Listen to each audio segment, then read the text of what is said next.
Good day everyone, my name is JELENE ALOBA.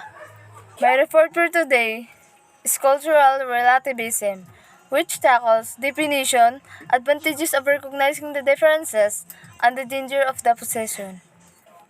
So in my report, we will gonna be tackling the objectives of what is cultural relativism and what is not tenable in ethics.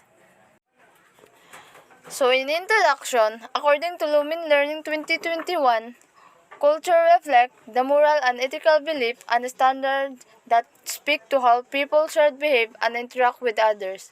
They act as prescription for correct and moral behavior, lead meaning and coherence to life, and provide a means of achieving a sense of integrity, safety, and belonging.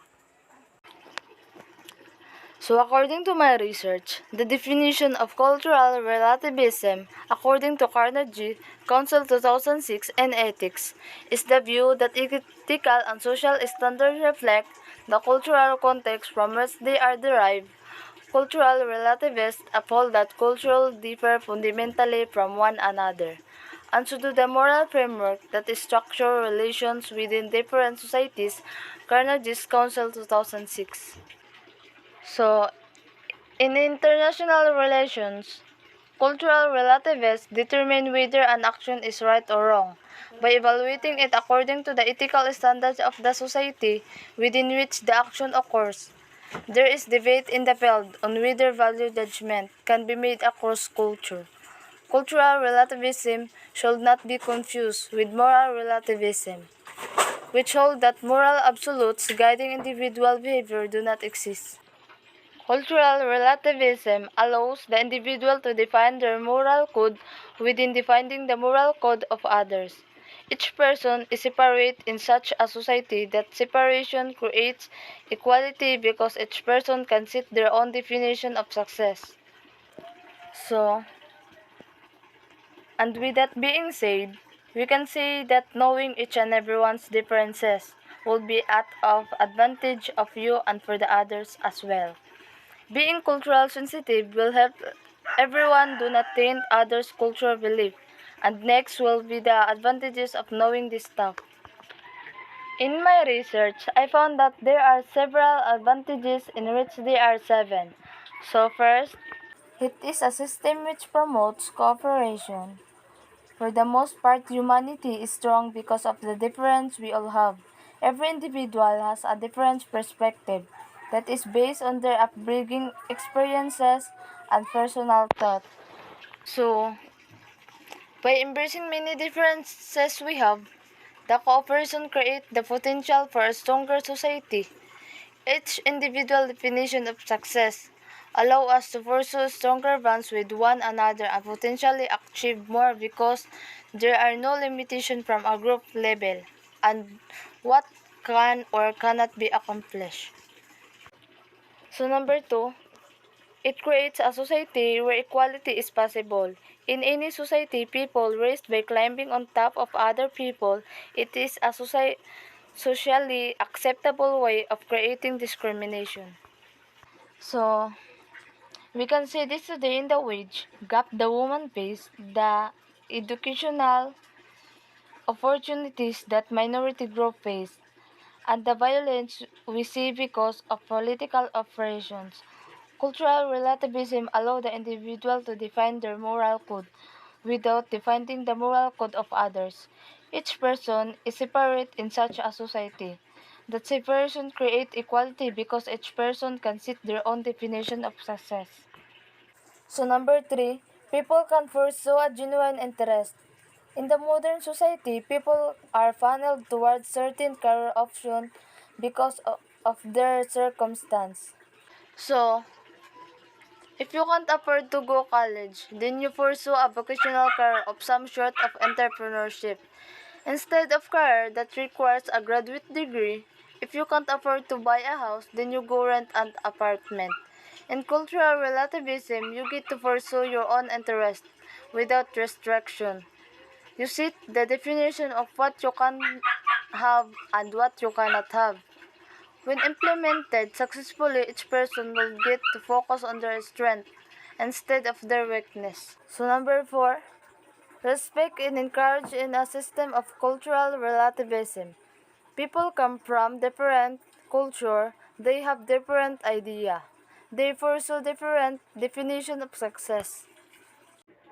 So, because such a system promotes the individual definition instead of a group definition, society can evolve because there is natural level of respect built into a process. Each person is naturally given the right to pursue life through their own specific perspective and then learn from their experiences in a way that works best for them. So number 5, it preserves human cultures. Humanity is a very diverse set of thoughts, traditions, ideas, and practices many times. And traditions of humanity are set aside so that a group set of standards can be appeased. So, let's say for example, Native and First Nations tribes. In North America, did this by signing treaties which would help them to preserve some lands, but limit their rights by being subject to a new governmental authority. They were forced to trade some of their culture. Under the theory of cultural relativism, such a trade would not be necessary, it would even be consideration. So number 6, cultural relativism creates a society without judgment. We are so trained to judge others in today's world that we don't even give it a second thought. Looking at someone and saying, glad that it's me, it's a judgment. So, under the theory of cultural relativism, judgment goes away. The only person that judges you is yourself. People who might disagree with you are able to set their own codes and standards for their own individualistic bubbles. Instead of worrying about others, you only worrying about yourself. Number 7, we can create personal moral codes based on societal standards with us. So, to determine if a decision will be right or wrong, cultural relativism allows individuals to consult with the standards of their society of culture. So, it is a simple test to determine the course that a person should take in a such circumstance. By consulting with the moral code of the culture, one question must be asked. Does the action conform to the cultural moral code? If it does, then the action is permitted. Although this process can allow for disturbing results, most cultures are based in inclusion. Instead of inclusion, it is only instructors, where apartheid, segregation, or forgiving where disturbing outcomes are typically present.